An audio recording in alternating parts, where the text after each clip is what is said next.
Hello and welcome back to our channel. So today in this video we will be discussing about how to download Bereal in iPhone. So without wasting much of our time, let's dive into the video. So first and foremost, all you need to do is simply tap open your app store in your iPhone. Once you open your app store, you need to now tap on the search bar, and once you're in the search bar section, type in Bereal.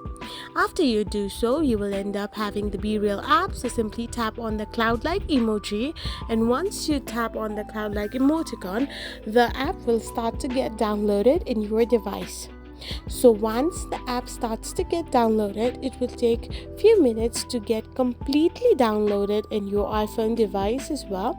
So after it has been completely downloaded as well, now the app needs time to get installed as well.